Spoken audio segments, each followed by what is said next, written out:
Another day on Sodor. I wonder what crazy shenanigans we're gonna run into today. Come and explore like never before. Prepare yourself for fun. Featuring #1 one cares. in the whole freaking job, bang. Come along with the gang. Cause we gon' trucking train, bowling train, Migraines. don't forget So you Jesus. better sit back, but don't relax. What is going on out here? But it's probably best that you hold on tight. Just in case if you die. When Thomas puffed along his branch line, he always looked forward to something special. The sight of the river. As he rumbled over the bridge, he would see people fishing. Thomas often wanted to stay and watch, but his driver said no. What would Sir Topham Hatt say if we were late? Every time he met another engine, he would say, "I want to fish." But they all had the same answer. "Engines don't go fishing." Silly stick in the muds, thought Thomas. One day, he stopped as usual to take in water at the station by the river. Out of order. "Bother," said Thomas. "I'm thirsty." "Never mind," said his driver. "We'll get some water from the river."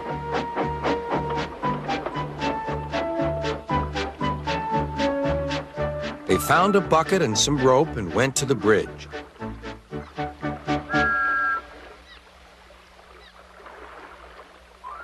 Then the driver let the bucket down to the water.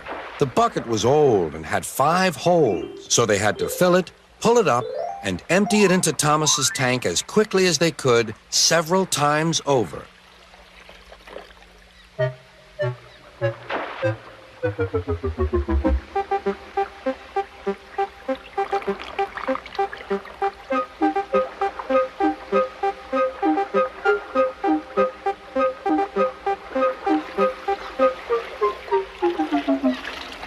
They finished at last.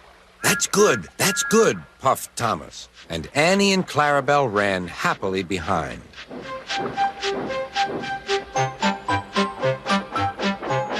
Suddenly, Thomas began to feel a pain in his boiler.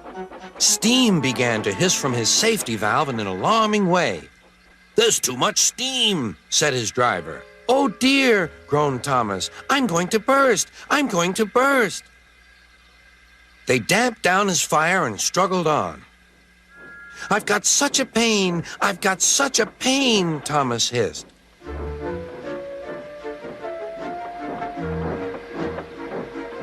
They stopped just outside the last station, uncoupled Annie and Clarabelle, and ran Thomas, who was still hissing fit to burst, on a siding right out of the way.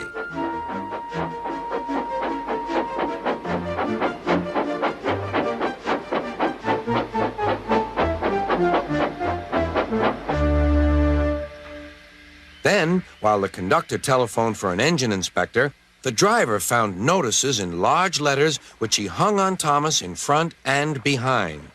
"Danger! Keep away!" Soon the inspector and Sir Topham Hatt arrived. "Cheer up, Thomas," they said. "We'll soon put you right." The driver told them what had happened. "So the feed pipe is blocked," said the inspector. "I'll just look in the tanks." He climbed up and peered in. Then he came down. "Excuse me, sir. Please look in the tank and tell me what you see." "Certainly, Inspector," replied Sir Topham Hatt. He clambered up, looked in, and nearly fell off in surprise. "Inspector," he whispered, "can you see fish?" "Gracious goodness me! How did the fish get there, driver?" "We must have fished them from the river with our bucket," replied Thomas's driver. "Well, Thomas, so you and your driver have been fishing, but fish don't suit you. We must get them out." They all took turns at fishing in Thomas's tank, while Sir Topham Hatt looked on and told them how to do it. When they had caught all the fish, they had a lovely picnic supper of fish and chips. That was good," said Sir Topham Hatt. "But fish don't suit you, Thomas, so you mustn't do it again." "No, sir, I won't," said Thomas sadly. Engines don't go fishing. It's too uncomfortable.